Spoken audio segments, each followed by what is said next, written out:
Whew. Oh, yes, there we are. It's great. Oh, wonderful. Wonderful. How lovely to be here again. Twice within the past 3 minutes. Oh, my goodness. I don't know what was happening there. I'm sorry about that, but everything went slightly wrong. My connection, YouTube would not connect. No one would connect. In fact, everything was going slightly wrong there, for which I apologise. Here we are once again. Yes, we are back with you live on YouTube. And this is, without a doubt, I am 100% certain that this is English Addict coming to you live from the birthplace of English, which just happens to be England.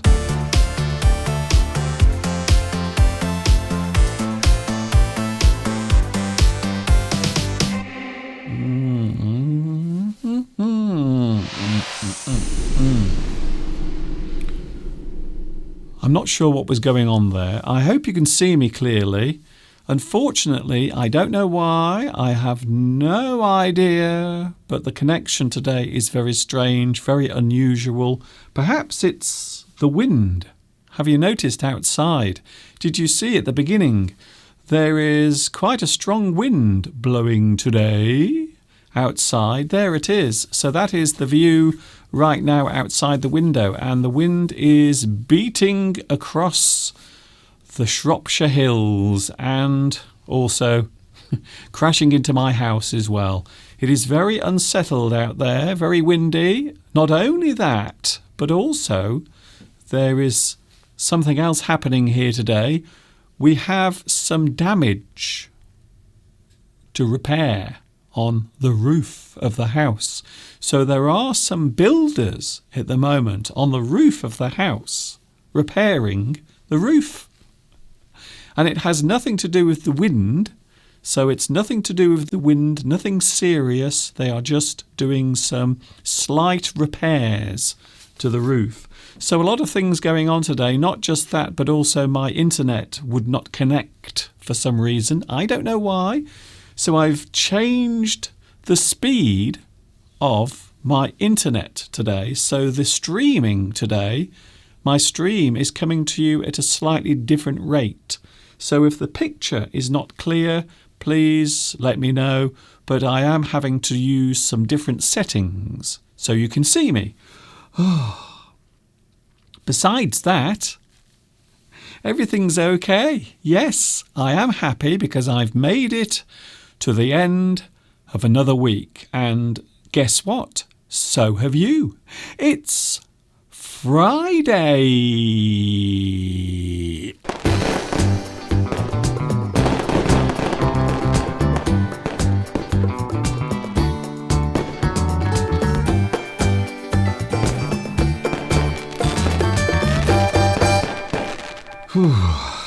I don't know if I'm coming or going. I really don't. What a day so far. I've only just started and I've had enough already. I hate it when my technology doesn't work properly, and I'm sure you feel the same way as well. Here we go then. The sun is out, even though it's windy here in England. Yes, I am in the studio. Hi, everybody. This is Mr. Duncan, for those who don't know who I am. I'm in England, I teach English, I talk about the English language, I do live streams as well. You can watch my live streams 3 times a week, just like you are watching me right now. Sunday, Wednesday, Friday is when you can catch me here on YouTube. 2 p.m. UK time. It is always the same time, so it's very easy to remember. And also, if you want to have some live captions to help you understand what I'm saying, well, guess what? You can press C on your keyboard and you will have, as if by magic, live captions. And of course, if you are watching on your mobile device, you can also go to your settings on your mobile device and you can activate the actual captions. So if you go to your settings on your mobile device, maybe you're watching on your smartphone, your iPhone, or maybe a tablet device, you can activate the captions as well. It's as easy as that. And then you will be able to follow everything I'm saying, hopefully. We have a busy one today. We have so much to talk about. I'm going to show you also something from last year, a lovely memory from last year. I know at the moment a lot of people are miserable, unhappy, upset because of all of the things happening in the world. And let's face it, there is a lot of stuff going on right now around the planet. In fact, there's a lot of stuff going on above the planet as well. Lots of things happening. Memories. We are talking about memories today. We are going to have a look at one of my English lessons where I talk about memory. So that is coming later on. Also, we have a lovely memory from last year when Mr. Steve and myself, we went to visit a lovely country, a beautiful place. Mr. Steve was very lucky last year. We had a very lucky year. 2019 was quite a good year. Let's just say it was a lot better than this year, if I can be quite honest with you now. Last year, Mr. Steve won not one, but 2 holidays through his company because he had been working so hard. So last year we went to Paris for a few days. We didn't pay for it. It was all Mr. Steve's company that paid for it. And then we had another holiday. We went to Portugal. A wonderful time, a wonderful place, in fact. I had never been to Portugal before, ever in my life. So I thought it would be nice to have a quick look at something nice, a nice memory. Let's be honest. Everything at the moment is a little bit stinky and horrible, so I thought, why not have something nice to remember? A nice memory. So here we are a year ago, walking around Portugal.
I hope you enjoyed that. A little blast from the past, as we say. Something to remember from last year when we went to Portugal, and Mr. Steve was very lucky. And so was I, because I was allowed to join Steve on his prize holidays. I must admit, I had a lovely time. It isn't very often that you get to have 2 holidays that you don't have to pay for at all. However, Steve did work very hard and he did earn those holidays. So we had a nice time. Portugal, a wonderful place. I recommend that you go there. I stayed in a place called Sintra, not very far away from Lisbon. Well, in fact, it was quite away, but nearby. Nearer than Scotland is. That's all I can say. Hello also to the live chat. Oh, I haven't said hello yet. I'm glad to see you are all here. Some slight technical problems. However, I have reduced the speed of my bit rate. I'm sure that means nothing to most of you. In fact, it means nothing to me as well. But that's what I've done. I've reduced my bit rate. So hopefully I am now streaming more smoothly than I was 10 minutes ago. Here we go then. The live chat is up and running. Nice to see you here as well. Hello to Mosen. Also Vitas. Lolly. Nice to see you as well. Kankana. Hello to you as well. Thomas. Also we have Beatrice and Peter. You are all first on today's live chat. Congratulations and thank you for joining me, not just once, but twice.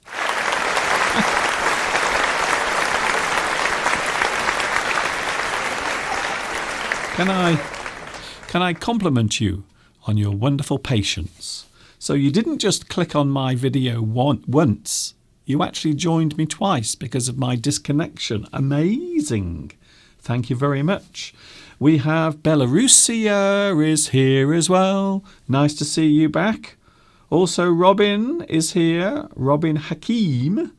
Irene. Also we have Lil here today. Thanks for joining me.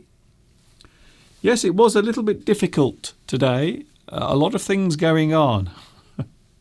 Not least of all, the fact that there are people crawling around on the roof of the house, making lots of noise.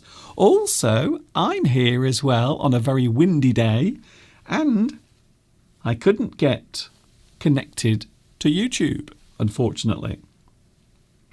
Lena is here. Hello, Lena. Nice to see you as well. Valentina, Irene. Wow, a lot of people here already. Also, we have Sandy. Hello, Sandy Adele. Nice to see you here as well. Thank you for joining me. Also, we have Marilda watching in Brazil. Nice to see you here as well. A lot of people are now joining again.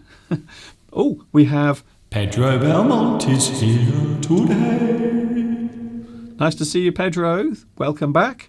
Also, we have Palmyra and also Mohey. Also, we have Husna. We have Massimo.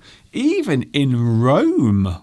Apparently in Rome there is also a strong wind blowing that has damaged some roofs. Wow. That is one of the problems with strong wind.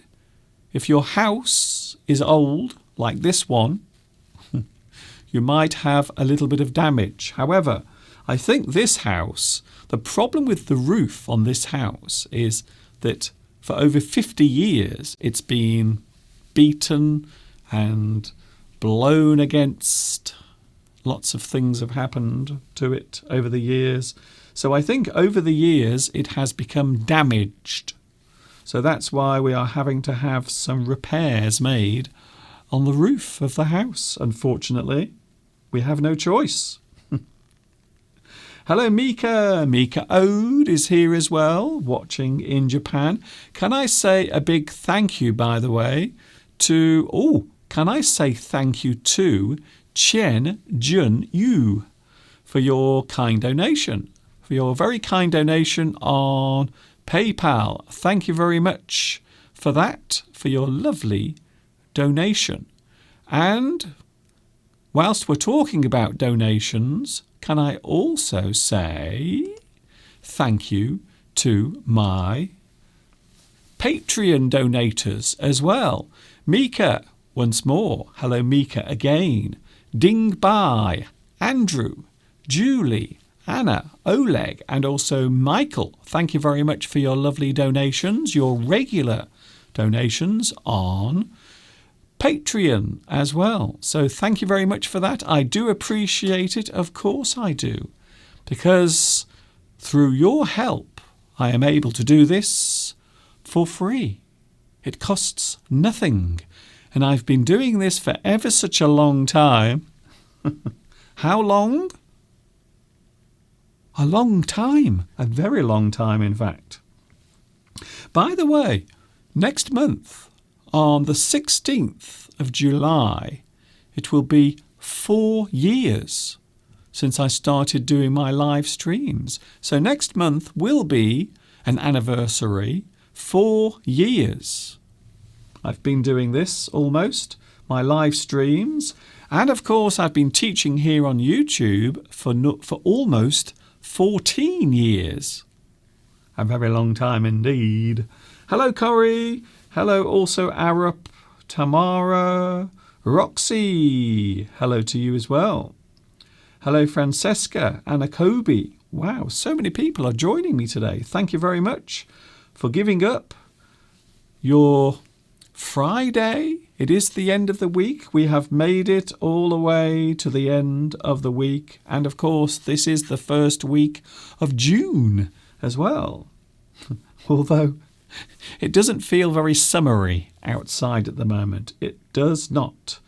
Oh, thank you very much for your lovely comments about my little video clip in Portugal. Thank you very much.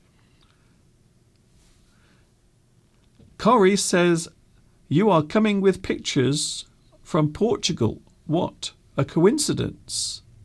Because, of course, Luis Mendes... Hello, Lewis. I can see you. Thank you very much for your lovely message as well yesterday. Thanks for your email letting me know that you were watching on Wednesday. Thank you very much.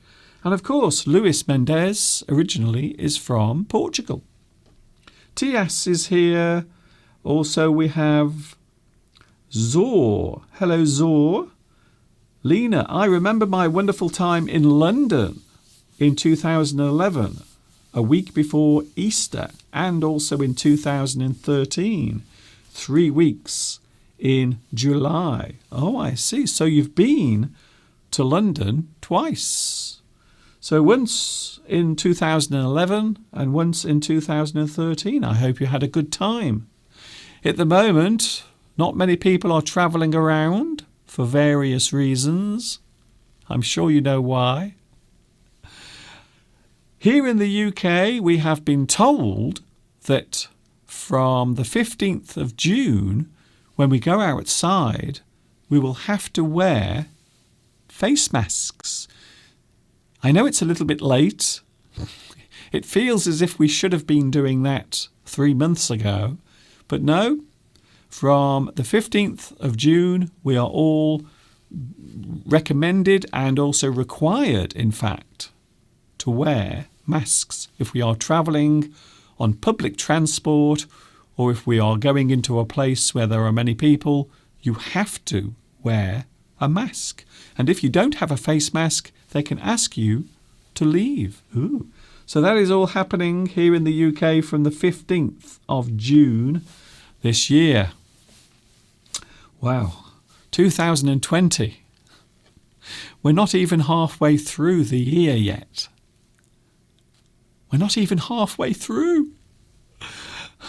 What a horrible year this has been.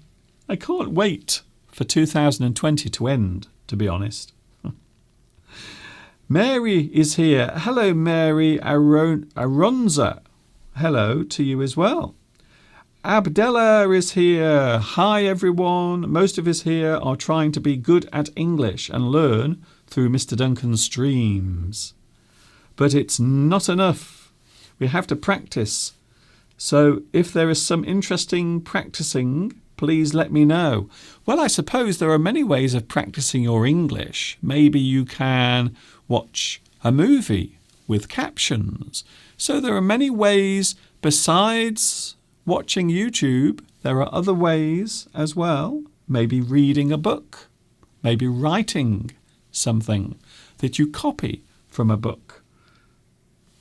If you are going to do that, always make sure you are doing something that you are interested in, an interesting subject or something you enjoy reading about, because then it makes it more interesting. Hello, Zor. Hello also to Anna Pika is here as well. Nice to see you. What is the subject for today? Lots of things today. We are talking about, well, of course, it's Friday, so we will be doing the sentence game. We are having the sentence game today. The sentence game is happening today. Also some strange English words. And another thing that I thought was interesting. We are going to look at some polite, nice ways of swearing. I know we all do it. We all do it from time to time. I sometimes do it. Sometimes we use bad language when we are angry or upset. We might do it. It does happen from time to time, yes. So I thought today it would be interesting to have a look at some ways of swearing, but politely. You can swear in a very polite way. So that is something we're going to do a little bit later on. Polite swearing. It is possible to swear to get all of that anger out without offending anyone. So that's something we are going to look at as well. Yes, the sentence game is coming later on. I will invite you all to join in with the sentence game. We will also be looking at one of my full English lessons and also one of my lessons that I made all about the subject of memory, because we are remembering things today. I was remembering my lovely holiday last year with Mr. Steve. Curse words. Yes, curse words. If you swear, you use curse words. You use bad language. But there are ways of doing that without being offensive. And I will show you that in a few moments. We will have a look at that in a few moments. Valeria says, I really need to learn that. Well, I suppose from time to time we all get a little bit angry. We all say things that we don't mean. Quite often we will swear, especially if we are in pain, or maybe someone has upset us or made us angry. So yes, it can happen, I think so. Polite swearing. So let's have a look, shall we? It is possible to swear politely. When you lose your temper, you might say something that sounds rude, but it isn't. For example, maybe you are using a hammer, and then suddenly you hit your finger with the hammer. You strike your finger, which causes a lot of pain, and you will say, fudge, fudge. So you are saying something that sounds rude, but it isn't. It is a way of releasing that pain. You are expressing the pain through your words. Fudge. We do this a lot in the UK. If we want to swear, but we don't want to offend anyone, we will say, oh, fudge. We might say, what the fudge? What the fudge? By the way, fudge, if you are wondering, is a very sweet type of food. Very sweet. Some people don't like to eat fudge because it's very sweet, very sickly. But fudge is something, well, I like fudge, to be honest. I am a big fan of fudge. What the fudge? What the fudge? You might also say, oh, fudge. Oh, fudge. And you can say that, you see. That's not rude. That's not swearing. It is a very normal word, a very simple word. It is not offensive. Oh, fudge.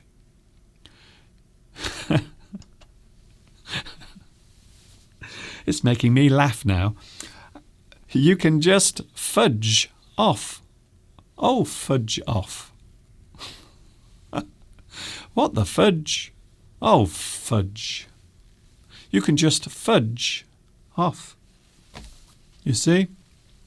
So instead of saying something impolite or something that is rude, you are simply saying fudge.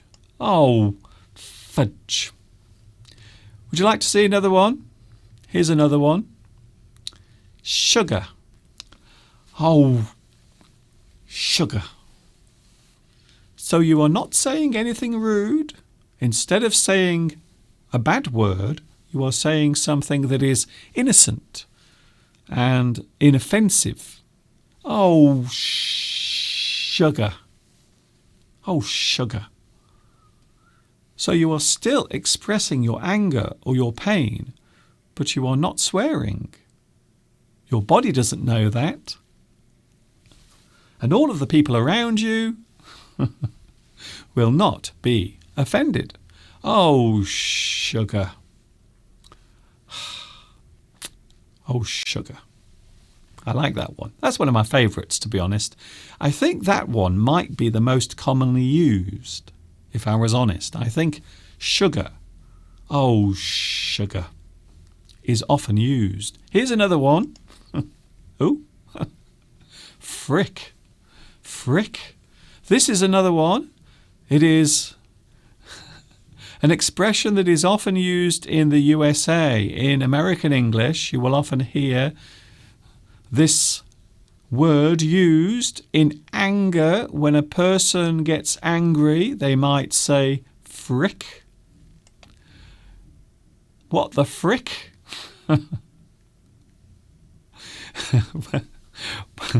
Why don't you frick off? You are so frickin' annoying. So there they are. So there is another word that people use in American English. I always remember there was a TV show called Scrubs. Who remembers Scrubs? And quite often the word frick would be used in that program. Frick. So it is a way of exclaiming your anger or your pain or your frustration. Oh, frick. It isn't a swear word because it was on Scrubs. They used that word quite a lot. Oh dear. Here's another one. Oh, this seemed like a good idea at the time. I'm suddenly regretting this, to be honest. A person who is an idiot or a stupid person, or maybe they are contemptible, you might describe them as an a-hole. See, I don't think that's so bad. That is a lot better than saying the actual word. So you might say that someone is an a-hole. Is that bad? I'm not sure.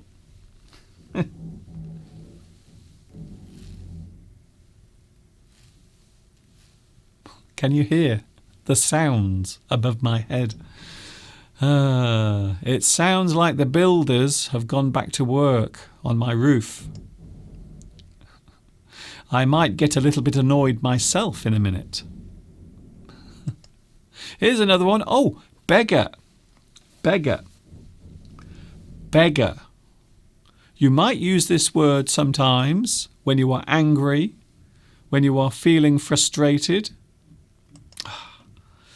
Let's have a look, shall we? Why don't you beggar off? Oh, you naughty man. You stupid beggar. You stupid beggar. Now, the word beggar in this respect doesn't mean a person who is homeless. It is just being used instead of another word. So these words are not actually being used in their context or their proper context. They are just being used as substitutes for a word that might be offensive or a word that might get you into trouble. Beggar. Why don't you beggar off? You stupid beggar. People used to say that a lot when I was growing up to me. I don't know why. I really don't know why they would say that to me. Why would they do that? I don't know. So there is a word you can use as a substitute for a swear word. Here's another one. We often use the next one in British English. Tosh. Tosh. I don't believe you. It is all tosh. What a load of tosh. This means nonsense. Something that is nonsense, something that makes no sense, something that you don't believe. You might say, I don't believe you. It is all tosh. What a load of tosh. And that is often used in British English. We will describe something as tosh. Tosh.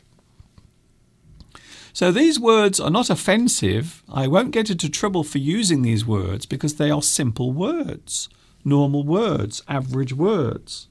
You see? Here's another one. I like this one. This is one of my favourites, by the way. Fiddlesticks. If you are feeling angry, annoyed, or upset about something, you might say, oh, fiddlesticks. Oh, fiddlesticks. And that means, well, it doesn't really mean anything, to be honest. It is just a way of getting your anger out by saying something. So it isn't offensive. It isn't upsetting. I'm waiting for the builders to come crashing through my roof. I really am. Fiddlesticks. Oh, fiddlesticks. It is an exclamation. It is a way of venting or expressing your pain or frustration. Oh, fiddlesticks. Oh, sugar. Oh, fudge.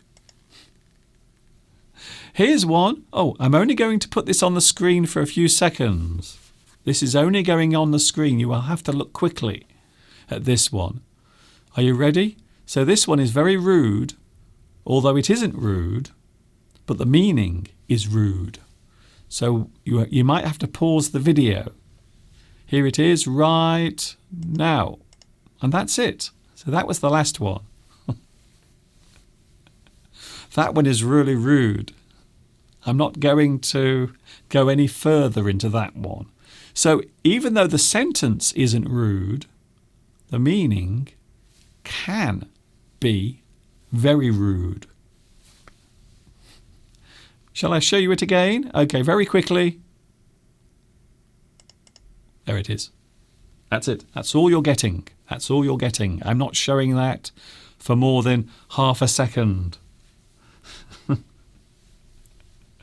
I would like to stay on YouTube for a little bit longer, if you don't mind. Hello, Abdullah is here. Hello, Abdullah. We are talking about alternatives to swear words. So words that we often use that are rude and offensive. There are other words you can use instead. For example, sugar. Oh, sugar. Sugar. It's a simple word. However, you can use it as an alternative to a very naughty word.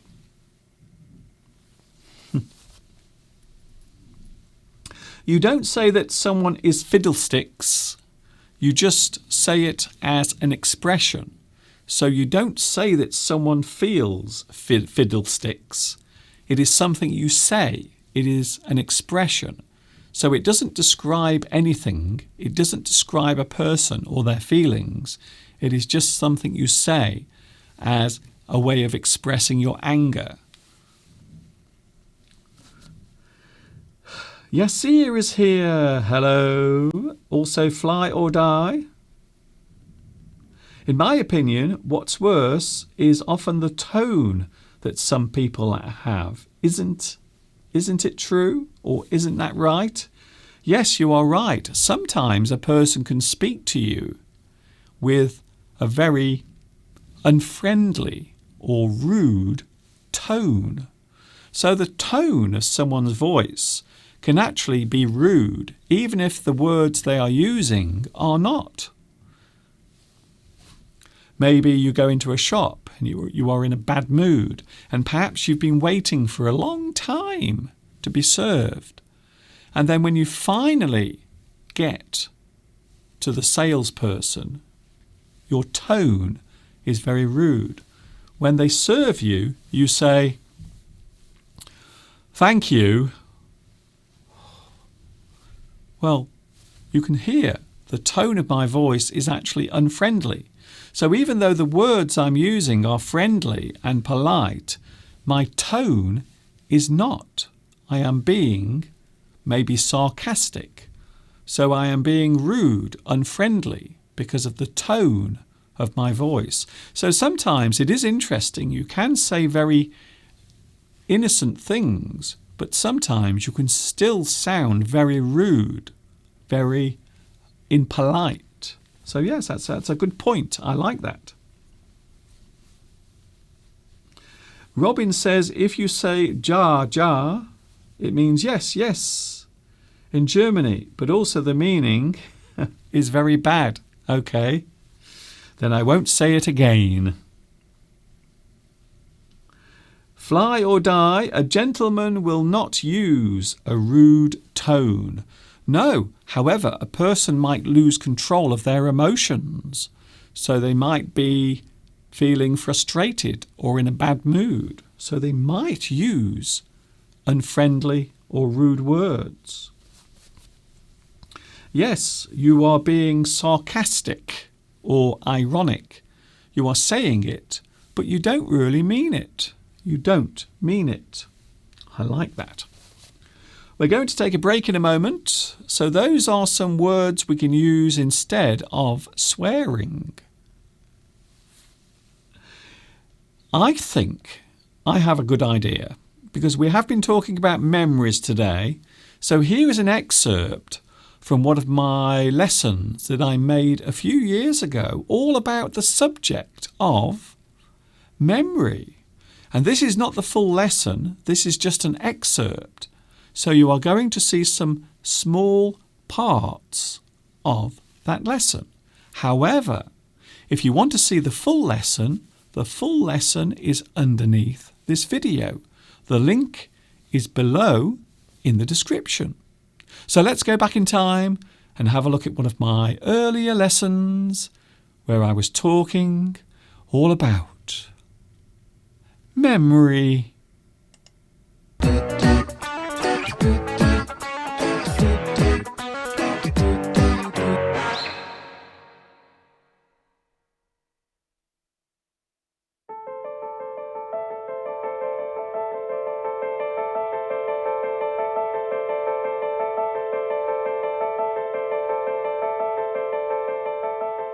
Hi everybody, this is Mr. Duncan in England. How are you today? Are you okay? I hope so. Are you happy? I hope so. In today's lesson, we are going to look at one of the most fascinating processes to take place in the human body. The thing that helps to make all of us the individuals we are. The place where the experiences we have had and the knowledge we have acquired is stored. It is something that even now we do not fully understand. In today's lesson, we will be discussing the human memory.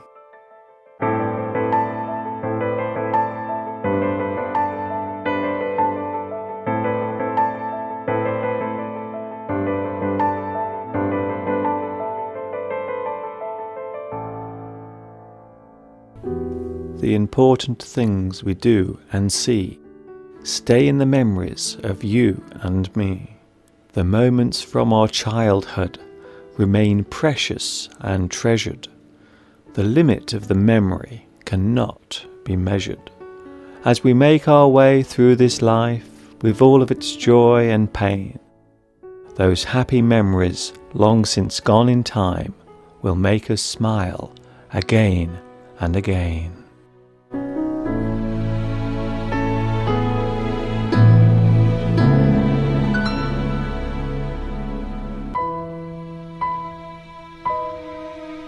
The word memory is a noun that defines the place where information is stored.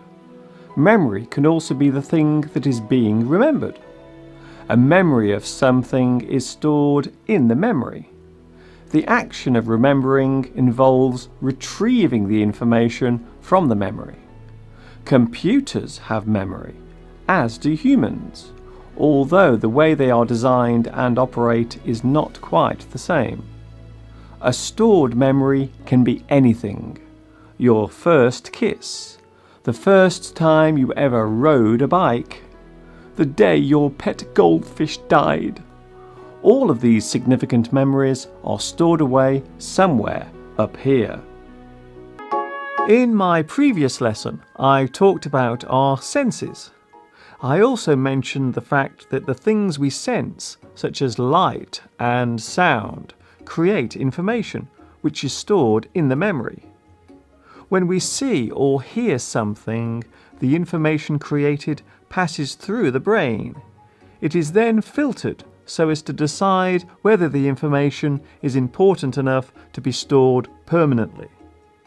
This system prevents the brain from becoming too cluttered with unimportant or useless information.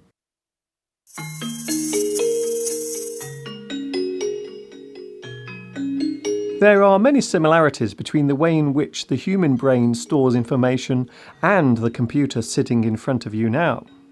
In computer terms, stored information is called data. A computer stores data electronically in its memory. The brain transmits and stores information in the form of electricity and chemicals. When a piece of information is transmitted in the brain, an electrical pulse travels along a nerve and fires across a gap to a cell. The gap is called a synapse. There are trillions of these synapses in the human brain. The signal carrying the information is then transferred chemically where it attaches itself to the cell. One single brain cell can have thousands of these synaptic connections. The number of cells contained in the brain is constantly changing. As you learn new things, then new cells are created to store the information in. As amazing as it may sound, it is actually possible to change the structure of your brain by learning new things.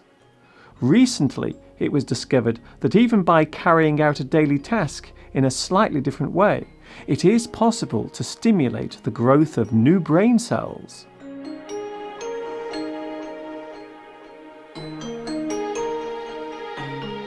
By using your memory, you are retrieving information that is stored in the brain cells.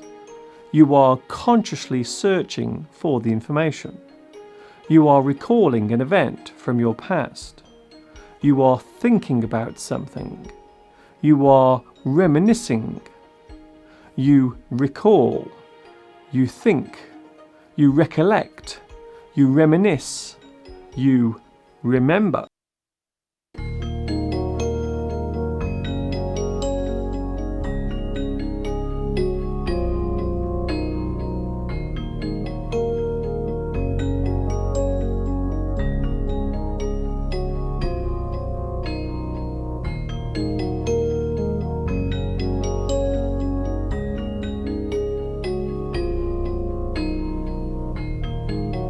Of course, not all of our stored memories are happy ones. In fact, some people might say that they recall the bad moments of their past more easily than the good ones. A terrible event or a distressing occurrence can have a profound impact on the way we think. A traumatic event not only blemishes your memory, it can also affect your character. Stress and anxiety are both common side effects of going through a terrible ordeal.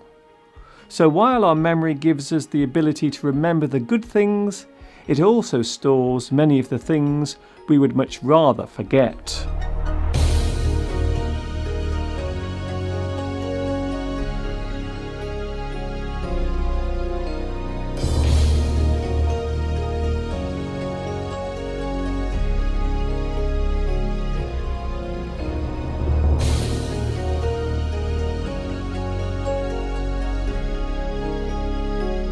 It is possible to misremember things.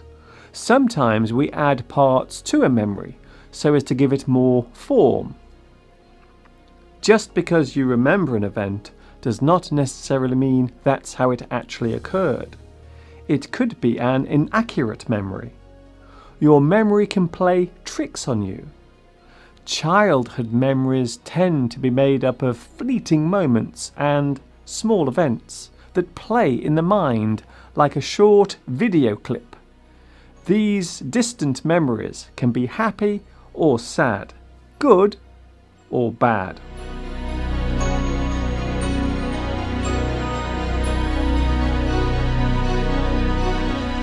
And there it was, one of my many English lessons that you can find on my YouTube channel. And yes, the address is underneath, and all of the playlists are also underneath this video as well.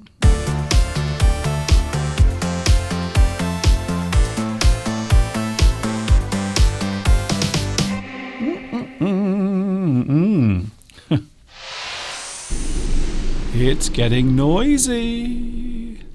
The workmen are now right above my studio. Right above my head, there are people working on the house because over the years, parts of the house have fallen off.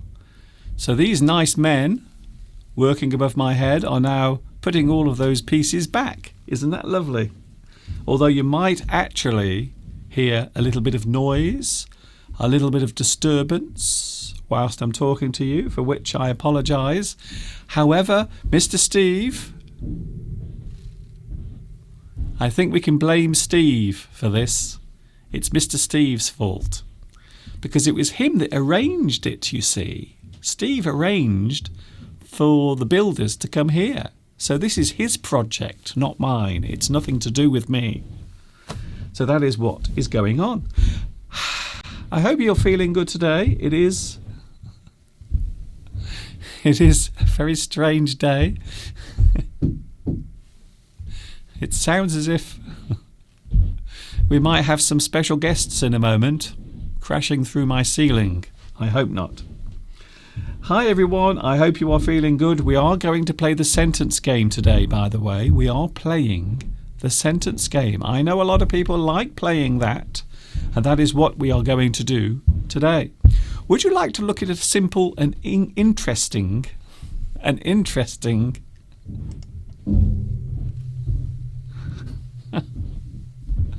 Shall I just go off for a few moments and come back?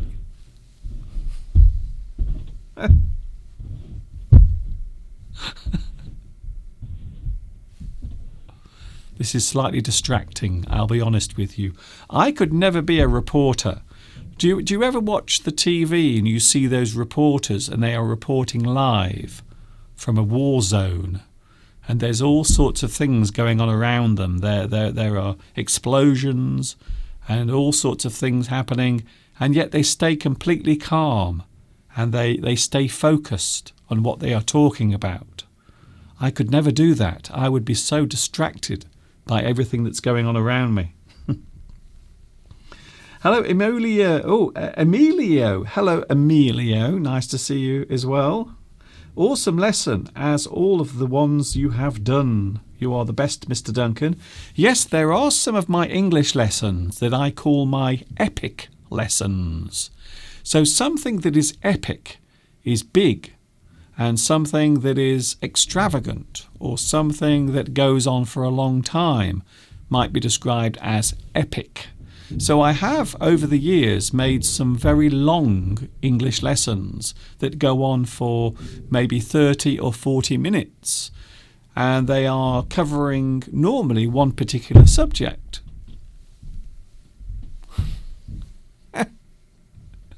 Please don't come through my ceiling. Please. Thank you. Yeah.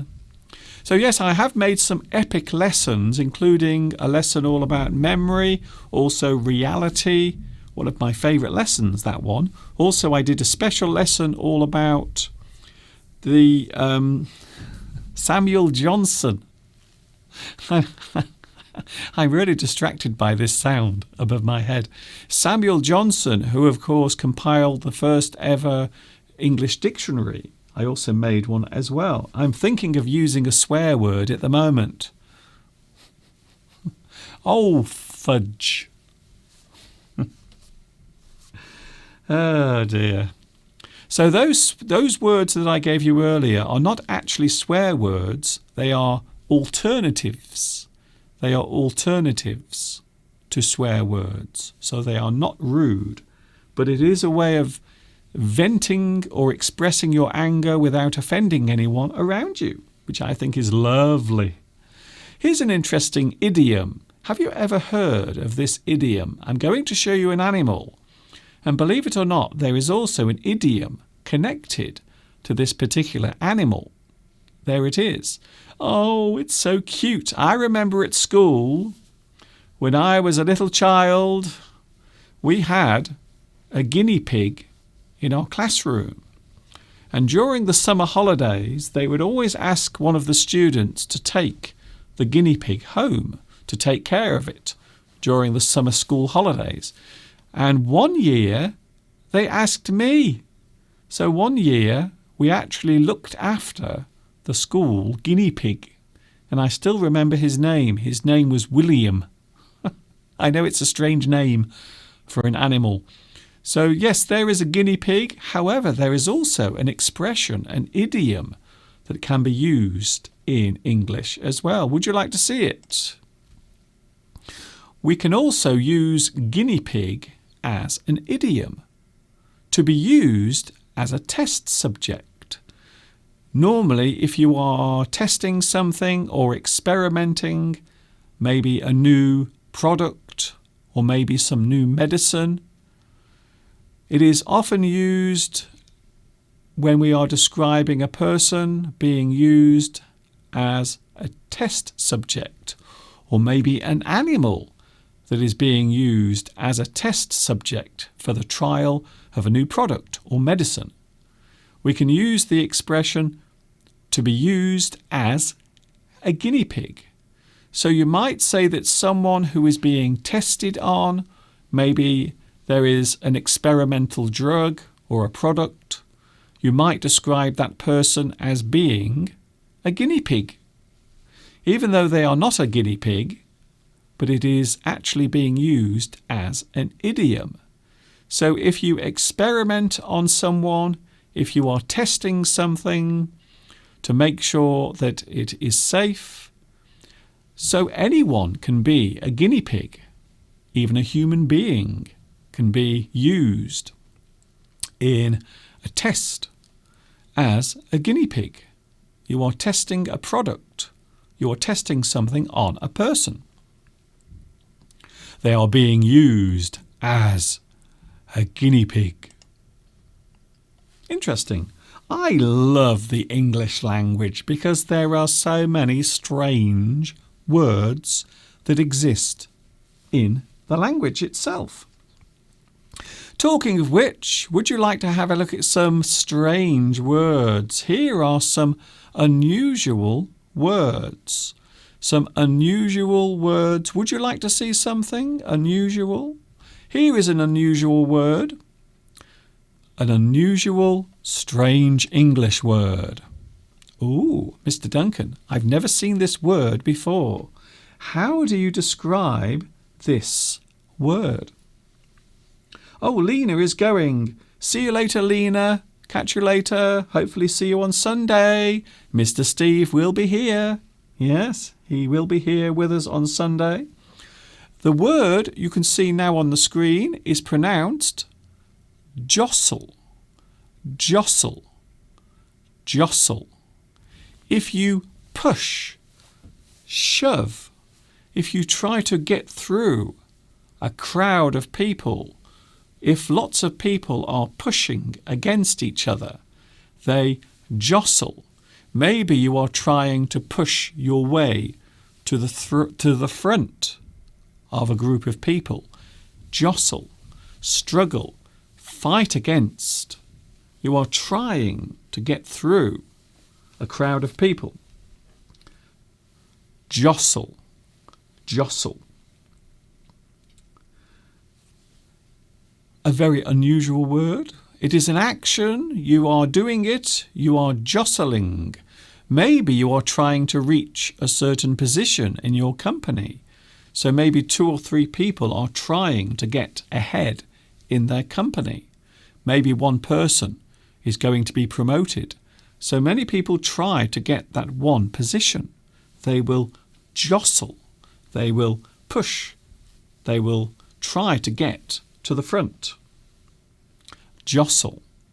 A very unusual English word. Here's another one. Forage. Oh, I like this one. Forage. It is a word. It is an action. If you forage for something, it means you search. You forage. Normally through a certain area or a certain location. You forage. Maybe you are trapped alone in a forest. Maybe you are looking for food. Maybe you have to search for something to eat. You forage. Forage for food. You search for food. You are trying to find something to eat. You forage. You search. You look in a hungry way for something. I like that one. Here's another one. Oh, I like this one. Cackle. Cackle. This describes a sound. Maybe a laugh. Maybe if a woman is laughing or an old lady is laughing in an evil way.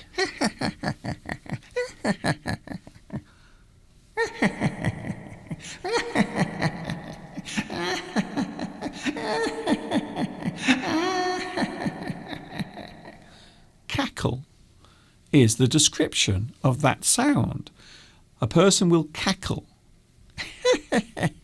Oh. Cackle. Maybe the sound of a witch laughing as she flies over at night. During Halloween, she cackles. Cackles. I love that word. I like it very much. Cackle. Here's another one, another strange English word. And yes, these are real words. They are real words. Here is another one. Ooh. Splurge. Splurge.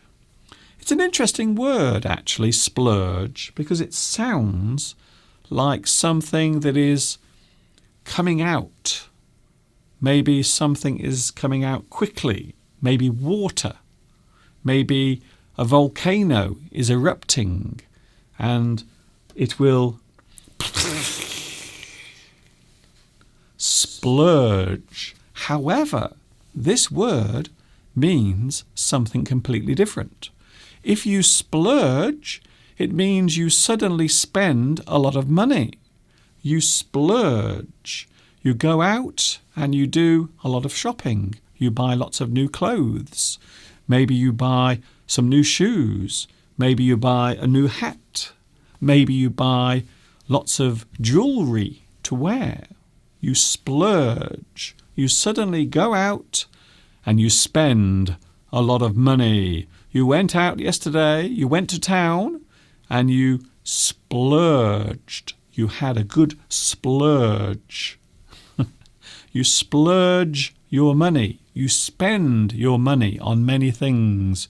You treat yourself to something nice. You go out to do some shopping. You splurge. Here's another one.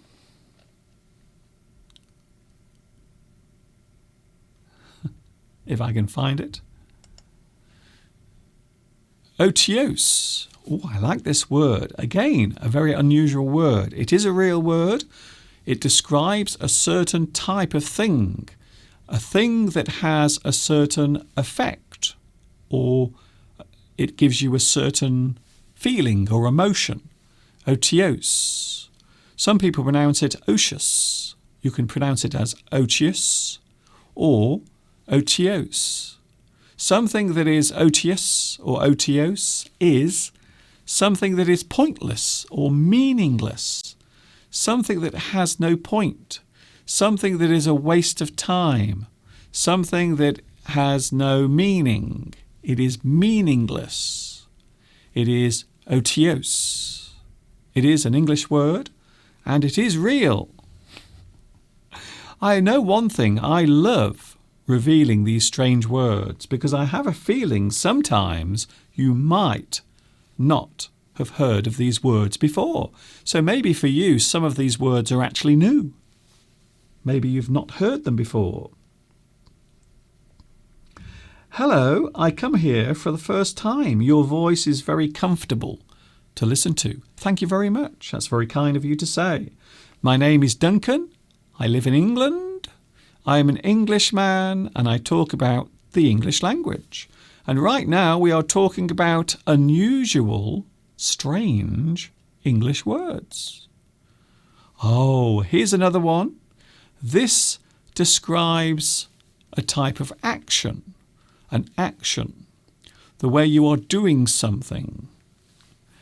Can you pronounce this word? I will help you to pronounce it, don't worry. I'm not going to make this too difficult.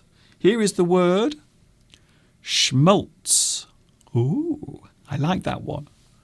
I hope the subtitles will produce a good translation of this word. Schmaltz. Something that is described as schmaltz is something that is over sentimental. Something that uses too much emotion or uses it needlessly.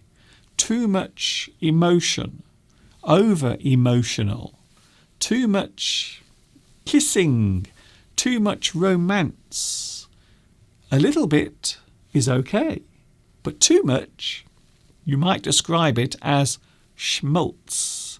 That movie, oh my goodness, that couple, the story, oh, all of their love story, it was full of schmaltz. It was too emotional. There was too much love. There was too much kissing. It was too much. There was too much.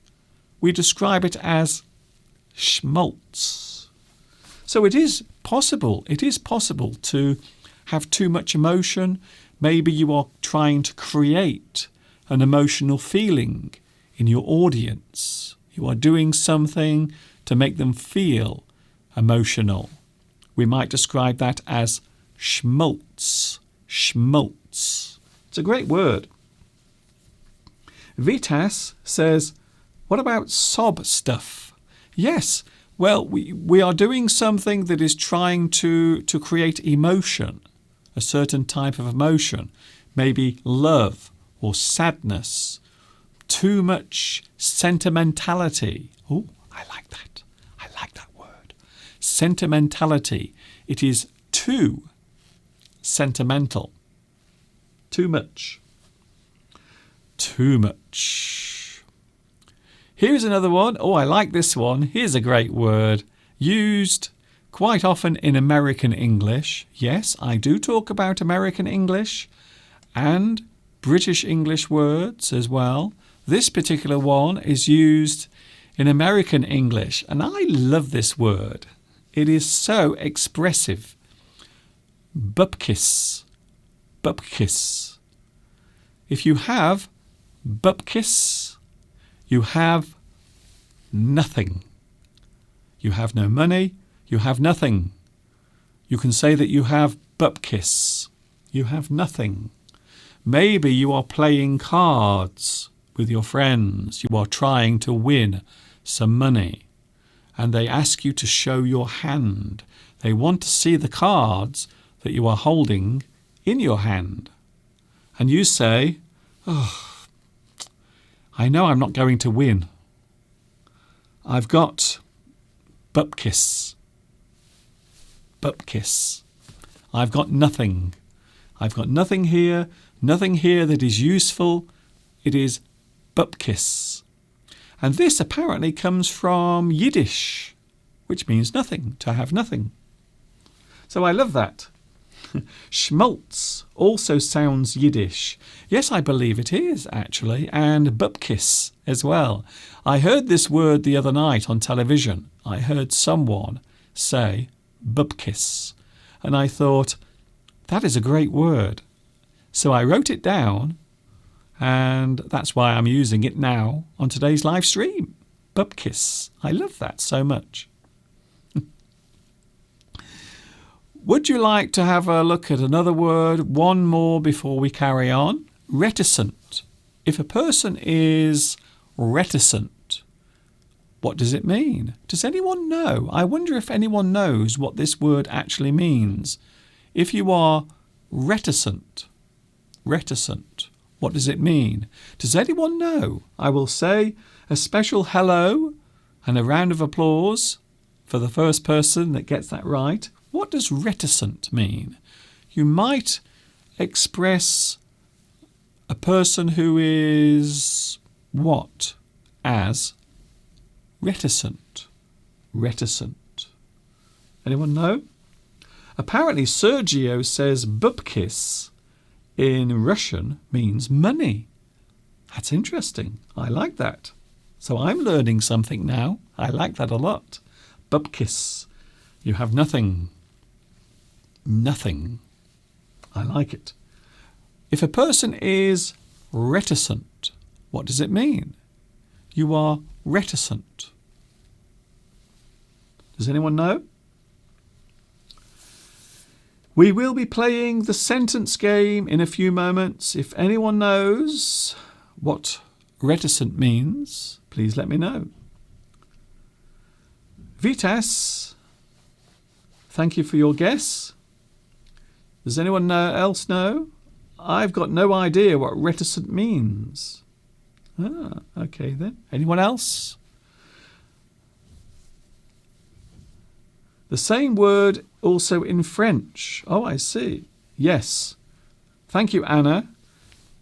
Something you are reluctant to do. You don't want to approach that subject. You are reticent. Reticent. Thank you very much. Thank you, Anna, and also Stanislav. Yes, you don't want to talk about something. You are being reticent. Reticent. You are being reluctant to do something. Maybe you don't want to say something. You are hiding something. You are being reticent. Thank you also, Corey, Vitas, Stanislav, Anna. Thank you very much. And yes. I promised that I would give you a round of applause, and there it was. Reticent. To be reluctant. You don't want to say anything.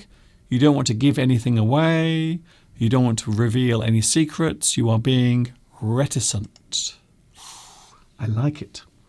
It is time now to take a look at one of my full English lessons. And then we will be back. We will be back live with the sentence game. So don't go away. We will be back and we will be playing the sentence game in just a few moments' time.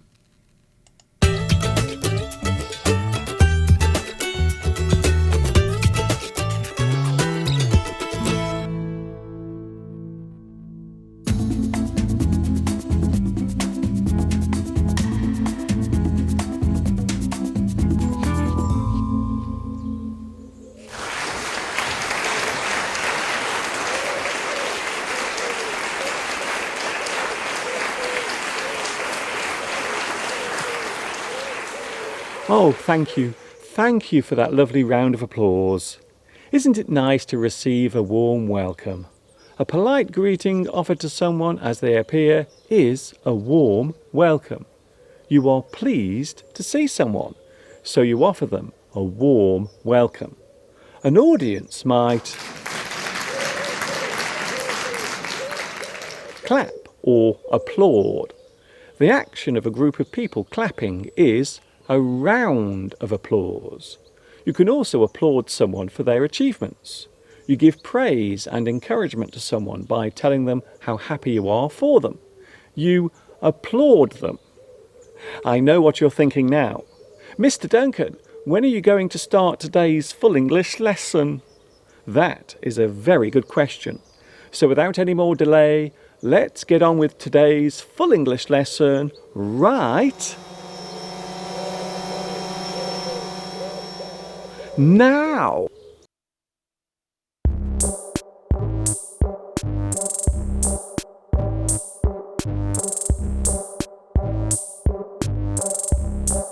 How are things going with your English studies? Are you progressing well? Are you happy with the way it is going? Or are there some annoying difficulties you are experiencing right now? One of the biggest problems with learning a new language is appreciating how well you are doing. It is very easy to underestimate how well you are progressing with your English learning. You might think you are doing much worse than you actually are. This is one of the reasons why you might need to build some self-confidence in not only your ability to learn, but also to appreciate how far you have come with your studies. During my time, I have mentored many students who have an unrealistic view of how much they have learned. Try to avoid always comparing yourself to other English speakers. As I said in the previous lesson, you must not put too much pressure on yourself. Learn to appreciate how much you have learned. Be proud of what you have achieved so far. Learning is a journey, and on that journey it is useful to take a look back now and again to fully appreciate how far you have come with your English studies.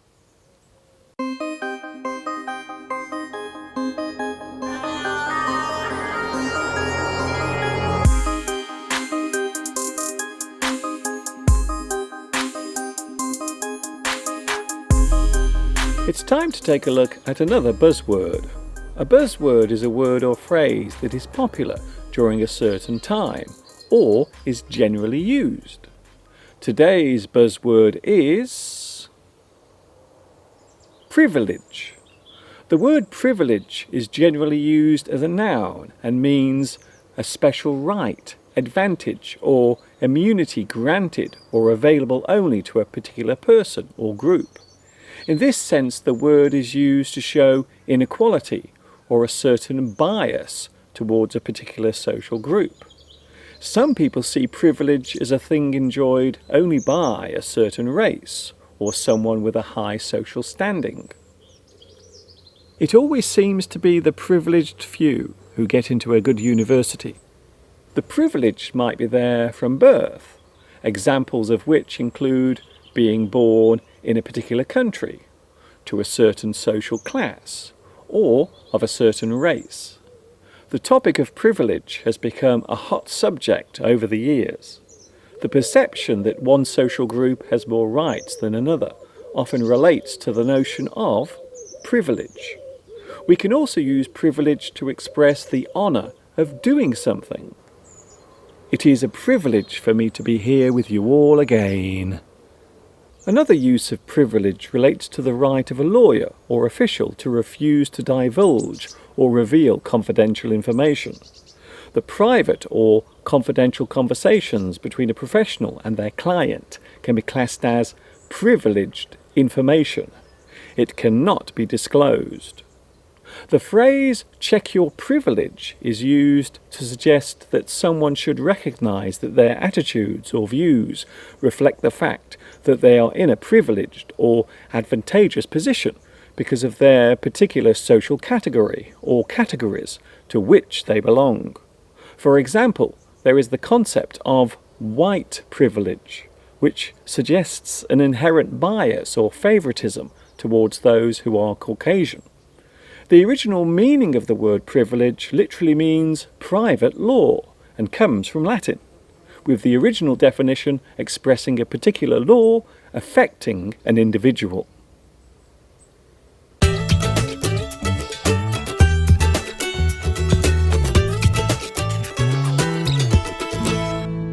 We are back live. Hello everyone, welcome. It is Friday afternoon and the weekend is just around the corner. Ooh.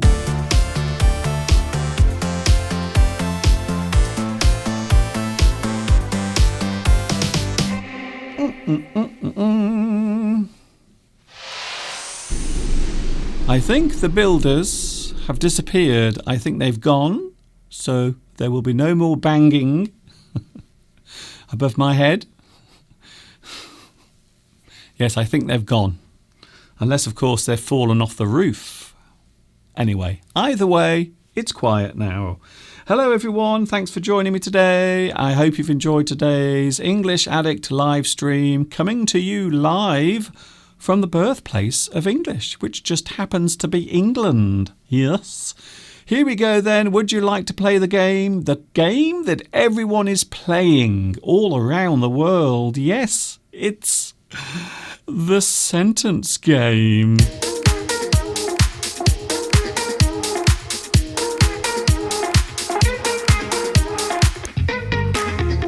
Meow. Hooray! Yeah! Hooray! Oh dear. Okay. Calm down, calm down, calm down. Everyone calm down, stay calm. Don't get too excited. We still have another half an hour to go before the end of today's live stream. So please stay calm.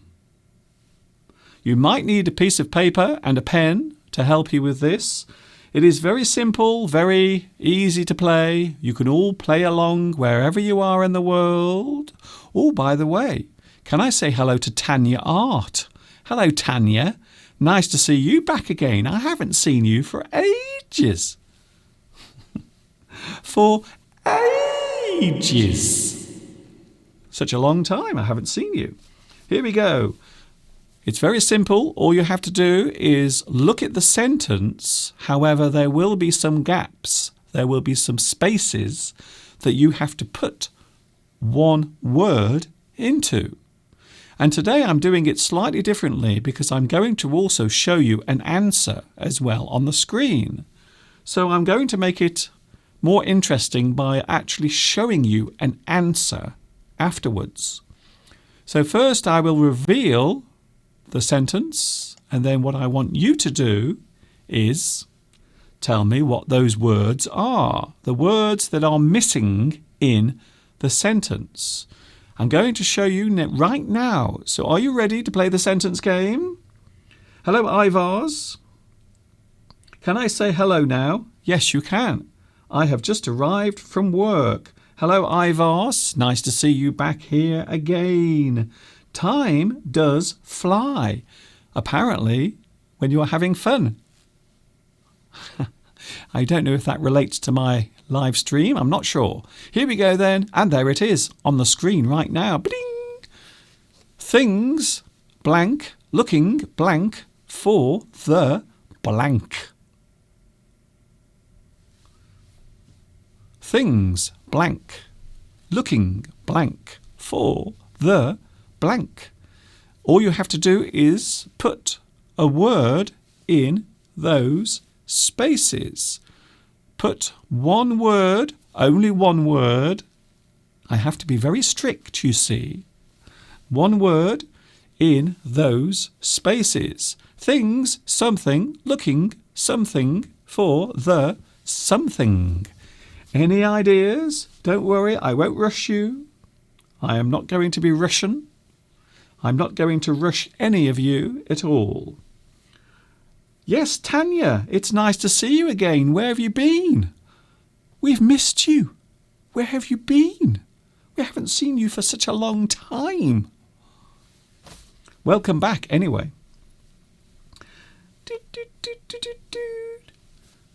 Things, something, looking, something, for the something.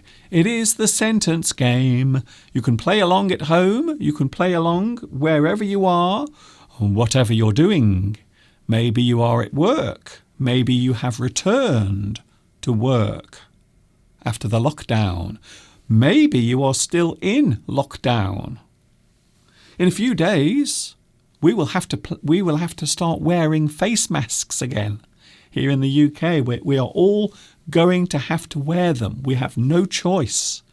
If you go outside, you will have to wear your face mask from the 15th of June. Make of that what you will. Things, blank, looking, blank, for the blank. Any ideas? Things will be... there's two words there, you see. Things will be looking good for the summer. Things will be looking good for the summer. I suppose you could do that, but there is only one word there, you see. Only one word. I know, Sergio. I know you are going to complain. You are going to say, Mr. Duncan, here, Mr. Duncan, you're too strict. Why do you make it so difficult for us? Well, the reason why I make it so difficult is because, that's why. That's why we have quizzes, games, questions. They are all there to help you think about the English language. So that's the reason why. Thank you, Vitas. Things were looking for... Things were looking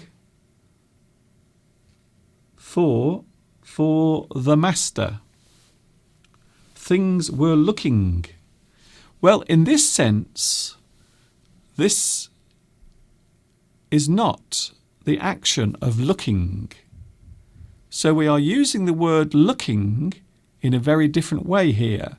We are looking at it as a point of view. So a point of view. So you are not directly looking at something. You are talking about the way something appears. So if you look at something, you are looking exactly and straight at it. However, looking can also mean your sense of a situation or the way you view something. Oh, Hiroko. Hello, Hiroko. Hiroko Tani. I haven't seen you for a while. Hello, Hiroko. Things are looking worse for the country. I like it. Things are looking worse for the country. That's a good one. I like that one. I like that a lot. Things. Yes. That is a good one. Even though the sentence is negative, it is a negative sentence. However, this is something many people have said recently. Things are looking worse for the country. Maybe the situation is getting worse. I think so. Sergio says things are looking English. Things are looking English for the UK. I'm not sure if that is grammatically correct.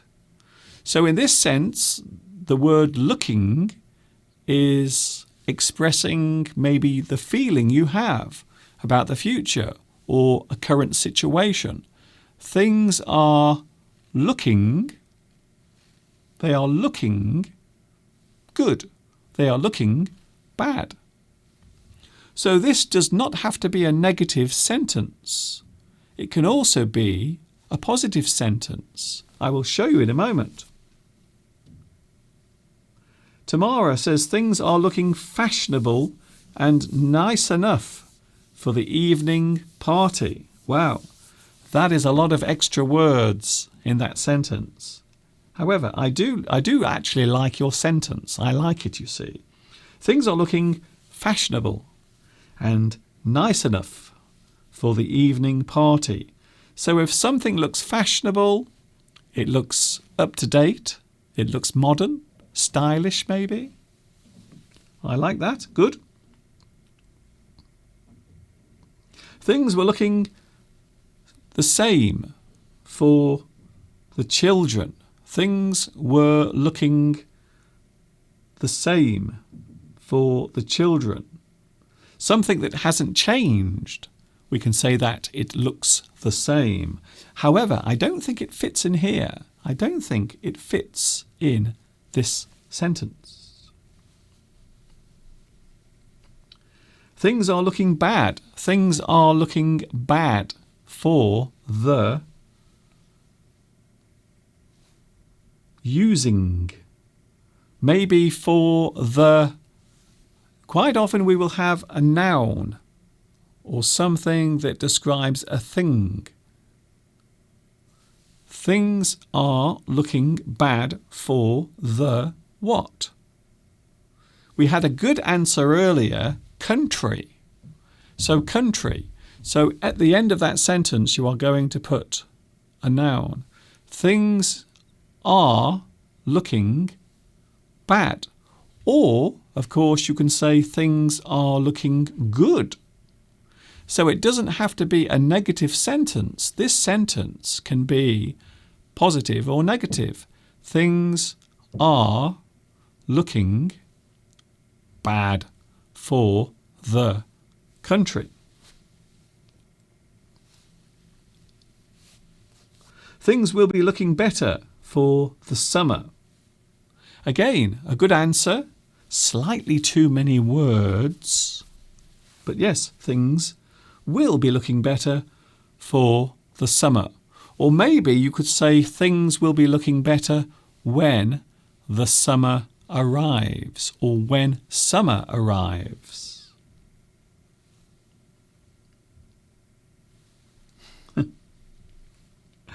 Some very interesting answers here, by the way. Mohi says things are looking bad for the moment. Ah, yes, I like that. Is actually a very good answer.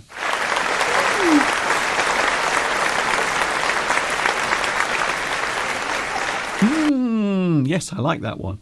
Things are looking bad for the moment. For the moment means at this present time. At this time. Things are looking bad for the moment. For the moment means this particular period of time. For this moment. Things are looking bad for the moment. Things are looking bad right now. You could also say things are looking good for the moment.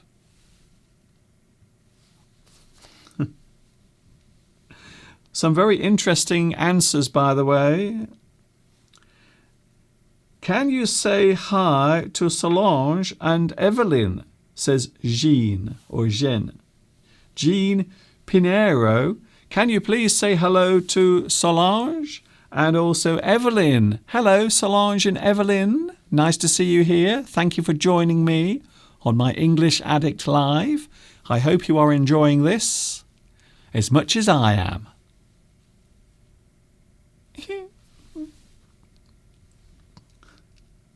The things are looking difficult for the human beings. Things are looking difficult for the, maybe you could say people, for the people, for the people, the population. Things are looking good for the population, the people. Things are looking bad for the population.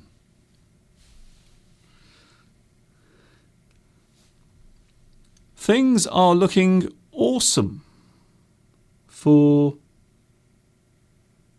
Things are looking awesome for the moment. Yes, things are looking good. Things are looking awesome. Things are looking great for the moment. So maybe it is something that is temporary, something that is only going to last for a short time, for the moment, for the moment.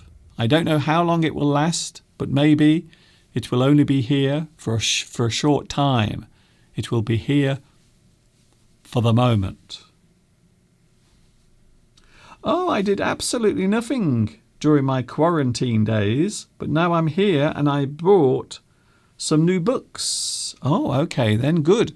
Are they exercise books? Are they English books? Good. I will give you my answer right now. Can we say look? Things look. Well, you can say things look, but you don't need to put something there. So you might say things look bad for the future. Things look bad for the future. So it's basically the same meaning. However, we are talking generally about a current situation. Things are looking bad. This is a situation that is happening now. Things are looking bad. I will have a look at one of my answers. So here is one of my answers to this. Things are looking bleak for the economy. Things are looking bleak for the economy. So this is my answer. You can see the sentence structure. Things are. That means that is actually happening. Things are looking bleak. So a very similar word to bad. Things are looking bleak. Things are looking gloomy. Things are looking negatively or negative for the economy. So this is something from the news that we've heard recently about many countries that are now suffering from economic crises. They are suffering crises, plural of crisis. Things are looking bleak for the economy. Something a lot of people have been saying recently during these strange, weird times. Here's another one. Oh, okay then. Here's another one. I will not rush you. Don't worry. I'm not going to rush you. Here it is. Things aren't looking easy for the planet. Things aren't looking so good, maybe. Thank you, Lena. I thought you were going, Lena. Lena, you said you were going, but now you've returned. I can see you can't stay away for very long. Hello also to Malia. Oh, hello, Malia. Nice to see you back. Here is another one. Don't something stand something do blank. Don't blank stand blank do blank. Fill in the gaps. There are some gaps. There are some spaces. And in those spaces, I want you to put a word in each of those spaces. We will be going in 10 minutes, by the way. We will be going in around about 10 minutes' time. A lot of people on the live chat. Michelle says it's too hard. Now, last week, a lot of people complained that it was too easy. So I always try to make some of them easy and some of them hard. Don't stand, do. Any ideas? Okay then. Vitas. Vitas, that is a good answer. You are very close. Very close there. I like that one. Don't be stand dull. Do something. Now, I think I know what you are trying to say there. I think I know what you are trying to express. And it is the same thing that I am expressing here. It's the same thing. However, the grammar is not right, unfortunately. Don't you stand up. Do it. Says Sandra. Mosem, don't look. Stand up. Also, we have real horror stories. Be up, set down. Don't be stand. No, unfortunately, once again, the grammar is not right. So, stand means to be in one place. Maybe a person is not moving. So you are giving them an instruction. An instruction. So this is actually an instruction. You are saying to someone, you are telling them to do it. Don't something stand, something do.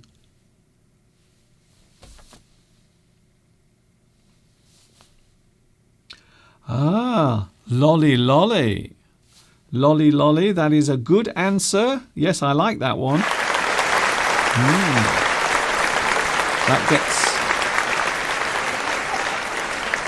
That gets a round of applause, definitely. Lolly lolly, don't just stand there. Do something useful. Well, in fact, you don't have to say useful in this sentence. You can just say, don't just stand there. Do something. Don't just stand there. Do something. So perhaps you are having an emergency. Maybe your house is on fire and your neighbour is looking at you. Hello? And you say to your neighbour, don't just stand there. Do something. So maybe you want your neighbour to help you. Perhaps you are trapped in the house. You are shouting from the house because the house is on fire. You can't get out. And your neighbour is just standing there like a silly sausage, doing nothing. So you say, don't just stand there. Do something. Don't just stand there. Please, do something. Help me. I will show you the answer that I have here. Don't just stand there. Do something. We are playing the sentence game, and there is my answer. Don't just stand there. Do something. Please help me. Don't just look at me. Don't just stand there. Do something. I need help. Please give me help. I need some assistance. Don't just stand there. Do something.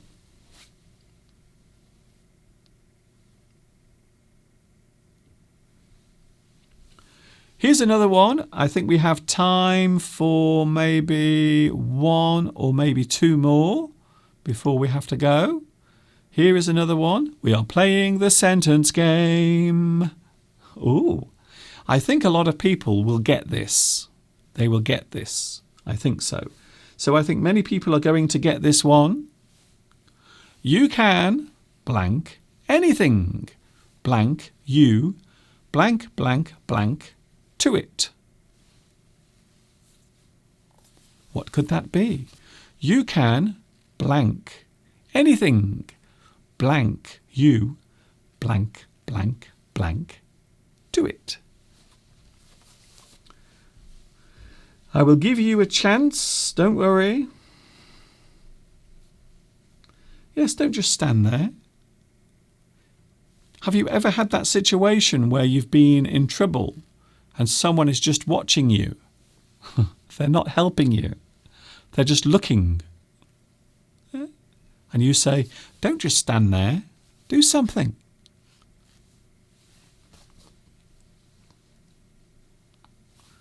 So here is another one. You can blank anything. Blank you blank blank blank to it. Ooh. Christian Rendon. You can be anything if you put the effort. If you put the effort to it.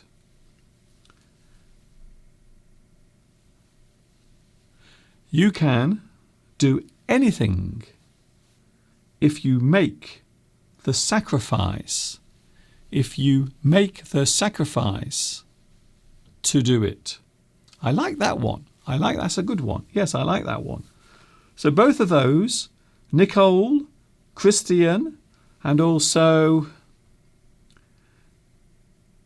Sergio as well. You can do anything, what you want, but do it. Well, the last two words are to it, not do it. To it.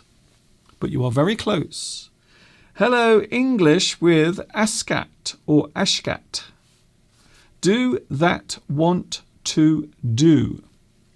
You can do anything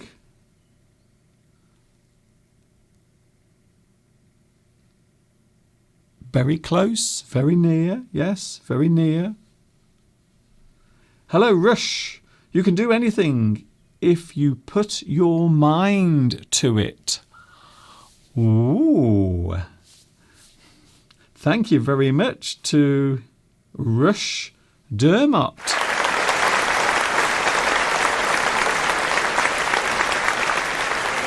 That's a really good piece of advice. I must say that is a really good piece of advice.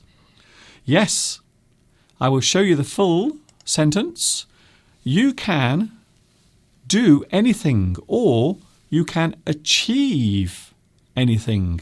I think this word is much better. So this is a much better word.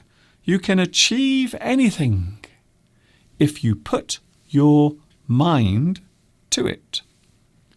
So this is a great way of reminding yourself that if there is something that you want to do in your life, if there is something that you want to learn about this crazy world around us, maybe there is something that you are interested in, well, guess what? You can achieve anything if you put your mind to it. Achieve. I suppose you could also say do. You can do anything if you put your mind to it. You can achieve anything. So I think this word is much better. I think this word is a nice word to use. Achieve. In your life, as you go through school, as you go through your education, quite often you will achieve things. And of course, as you go through life as well, you will achieve things. Quite often you have to put a lot of effort, a lot of time into doing it. Vladimir, you can get anything if you will try to do it. You can get anything if you will try to do it. To do something is an action. But sometimes we don't want to do it. Maybe sometimes we think that doing something is too hard. However, sometimes you have to put your mind to it. You have to think hard, you have to work hard, you have to do something, maybe over a long period of time. Remember, you can achieve anything if you put your mind to it.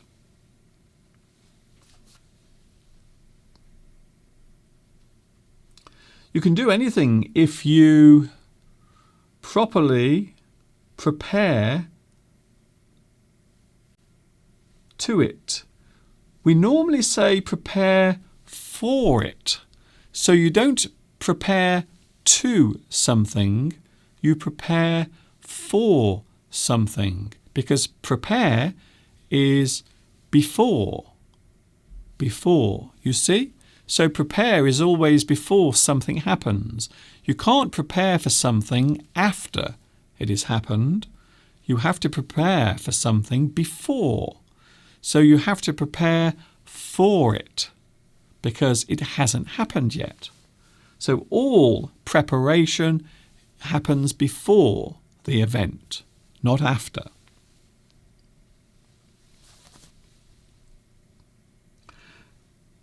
Hi, it is nice seeing you here before the end. Thank you, Helena.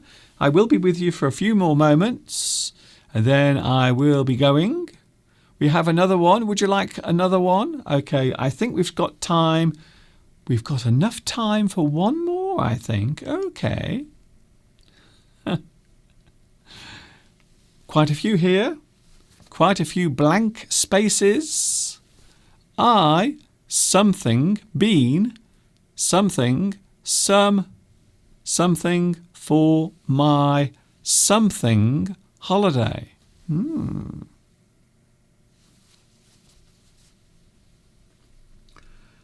Thank you for your news.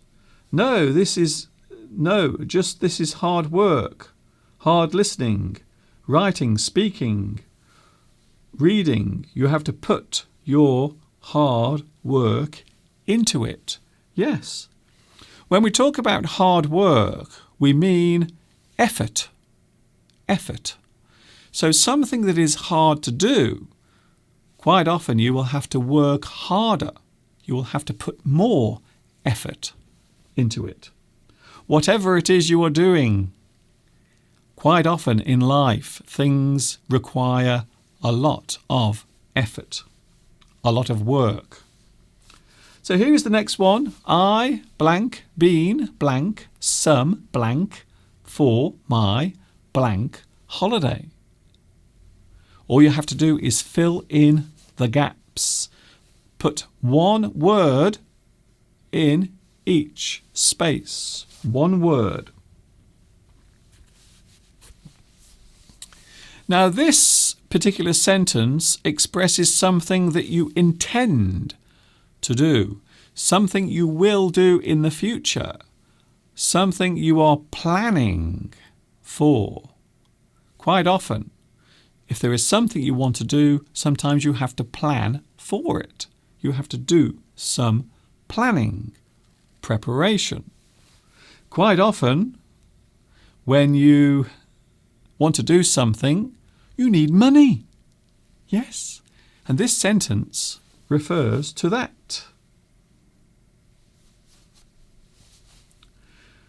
I have no correct answers yet. Thank you, Stefano. I have been there some days. I have been there some days for my holiday. But what type of holiday? Connell. Thank you, Connell. I have been given some money for my summer holidays. That is a very good one. I like that. I like that a lot. Yes, that's a good one. Thank you, Connell. I have been given some money for my summer holiday. I like that. Good. Hello, also English with Ashkat. Are you a teacher of English, by the way? Are you a teacher of English? Do you teach English? Ooh. I have been doing some hard work in my summer holiday. I have been doing some hard work for my summer holiday. Well, first of all, we don't have in, we have for. So this is something that you are planning for. This is something that you are planning ahead for. So it hasn't happened yet. You are planning ahead for something.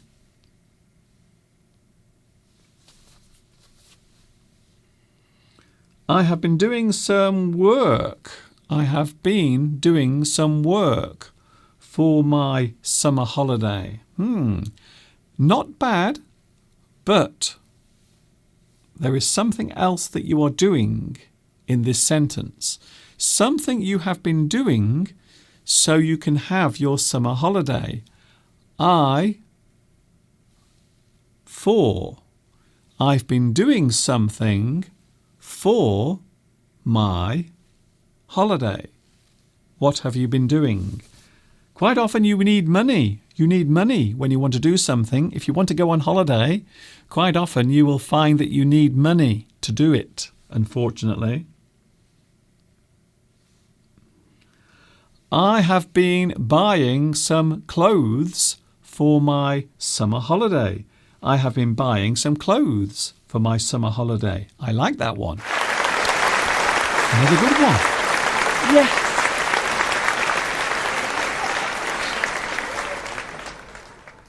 So yes, you are planning ahead. I have been buying some clothes for my summer holiday. There is another one though. There is another. Because quite often you will need money. Augustina. Hello, Augustina. I have been saving some money for my next holiday. Yeah. Guess what? I have the same thing. Look, there it is. That's exactly what I had on my screen. I have been saving some money for my next holiday. I have been saving some money for my next holiday. Quite often when you want to do something, and if it's something that might cost a lot of money, you have to save for it. So this sentence is saying, I have been saving some money for my next holiday. So in this sentence, we have something you have been doing and something you will do in the future.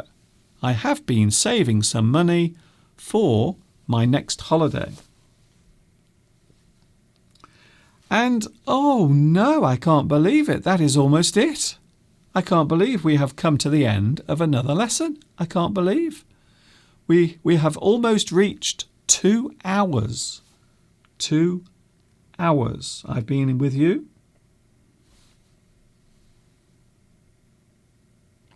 Thank you for your answers today. So many answers. I am going to look through your answers later. I always like to read the live chat. Now, what happens sometimes? This is what happens sometimes. Sometimes when I'm doing my live chat, I might not see all of your messages. So what I like to do, I like to watch the live stream, but I don't watch myself because that would be very narcissistic, don't you think? But instead I like to read the live chat, so I always like to watch the live chat again later on. And of course you can also watch this later as well on YouTube with captions. I have been earning some money for my summer holidays. Yes, English with Ashkat, that is a good one as well. I have been earning some money. Quite often if you are a student who is struggling, you are going to university, however you don't have a job, you might have to take a part-time job to save some money. So you earn a little money and then you save it. So yes, that is something you have to do sometimes. You are right.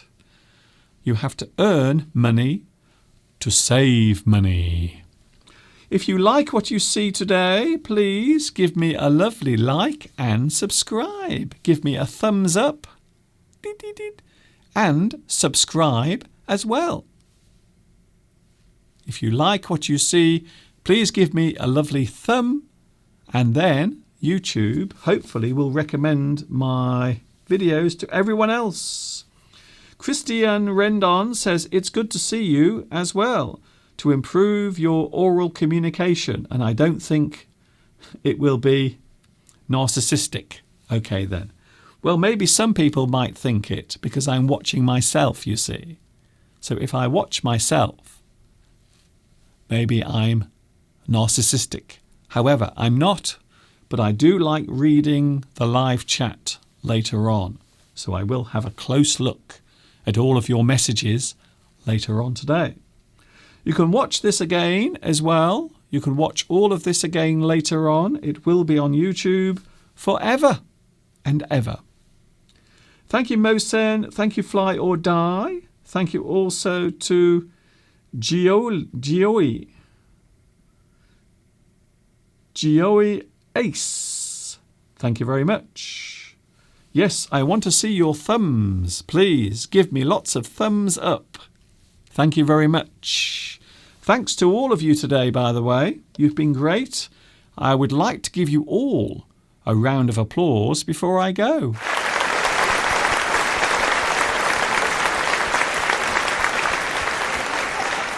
Thank you. Thank you for joining me. Thank you for being here today. I've really enjoyed myself. Thank you, Yasir. Thank you, Corey. Enjoy the rest of your day. Reviewing the live stream must take a lot of time, Mr. Duncan. You are a real workaholic. Yes, you might say that, because behind the scenes, I am doing a lot more than you see. So I'm always doing something connected with my English lessons. Reading something, writing something, editing something. I'm always doing something connected with this all the time. It has become a very big part of my life. Thanks a lot for your company. See you later. Take care. Yes, I will be back with you on Sunday. Back with Mr. Steve also. We will be joining you live from 2 p.m. UK time on Sunday. Don't forget to join me at 2 p.m. UK time this Sunday. I hope you've enjoyed today's lesson. We've talked about a lot of things. We've looked at some strange words. We've looked at some polite swear words. We've also played the sentence game as well. I hope you've enjoyed this, and I will see you on Sunday. This is Mr. Duncan in the birthplace of English saying, enjoy your weekend, enjoy the rest of your Friday, stay safe, stay happy, and of course, until the next time we meet here on YouTube, ta-ta for now.